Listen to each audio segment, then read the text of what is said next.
I'm Dan Fitzpatrick at realmoney.com. Every night we watch the same shows, Fast Money and Mad Money, and we want to use those ideas to grow our money.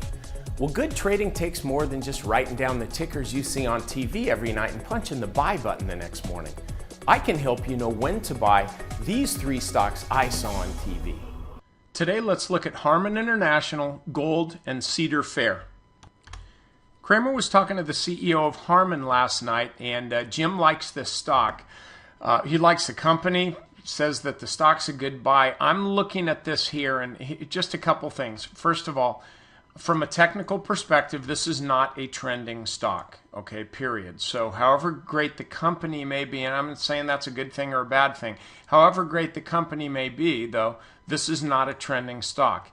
As such, or by definition, you fill in the blank for any preface, you don't need to be in a hurry to buy the stock. It's not going to get away from you. And that's a very, very important thing for you to understand. I could spend half an hour talking about this, but I won't. Okay, there's 2 things about buying, time and price. Time doesn't have to be today. Price doesn't have to be right here. So here's what I'd suggest. If you like this stock, if you want to buy it, great. Have at her, have a good time.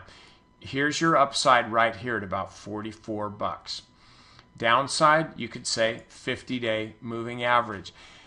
That's about $6. You do the math in upside versus what? We'll call it 38 the top, 25 the bottom. Looks like 13 on the downside. I'm not saying that Harmon's going to fall all the way down here. What I'm trying to do is help you frame the trade. I do this like for half an hour every day on Stock Market Mentor. And it's very, very important that you enter at the right time. It's not just what you buy that matters. It's where you buy it from and hence when you buy it. So what are you going to do? Look, I would just stay clear of this right now. I'll tell you why. Because I think the fundamentals are going to come into play down lower. The stock is down, 2% yesterday. I would expect, now I expect a short-term bounce because that's the way the market is, but I'm expecting Harmon actually to come back down, let's say closer to 30 bucks. Now, wouldn't you rather buy it after it's come down and bounced and ride it on the way up than buy it now and allow the stock and ride the stock down and then hopefully you get some more on the way up? Don't do that. If you got to take some stock, just take a little bit right now because again, buddy, here's your upside right here. That's resistance. Look at the weekly chart. You know, you can't go against the chart. Now, gold.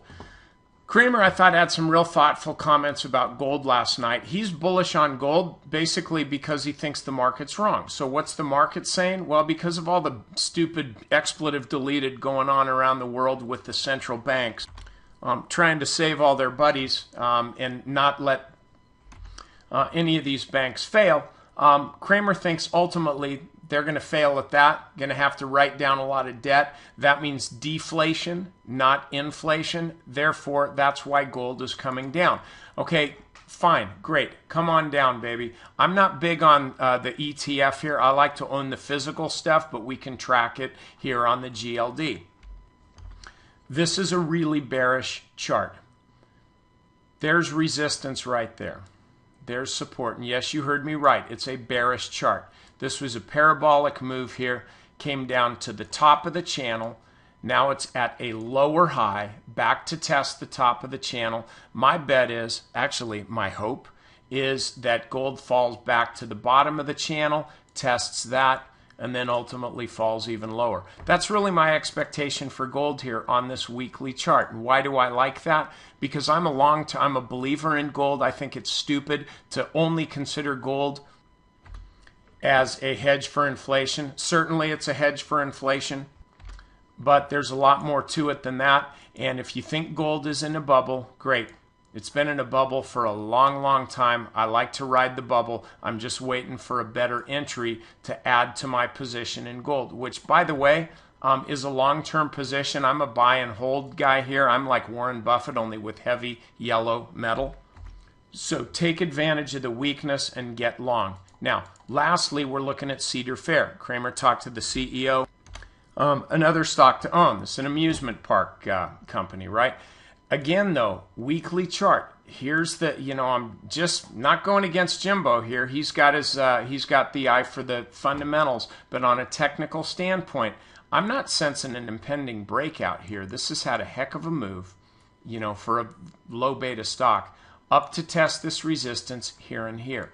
This is not the time I want to be buying. You look here on the daily chart, it's kind of a parabolic move, $6 move, but it's really, really steep. At the very least, wait for the thing to come down to the mid-19s. That's when you'll be able to get this stock. Okay, that's it for this video. Look, one other thing, I want you to go check out my short selling workshop over on stockmarketmentor.com. We're teaching it over the internet. It's live and in color on December 3rd. Check that out at stockmarketmentor.com. All you need to do is sign up for the chart of the day. You get all the information that you need. So if you're thinking this market's ultimately going lower, why not make some money on the downside too? I'm Dan Fitzpatrick, and I'll see you right back here tomorrow.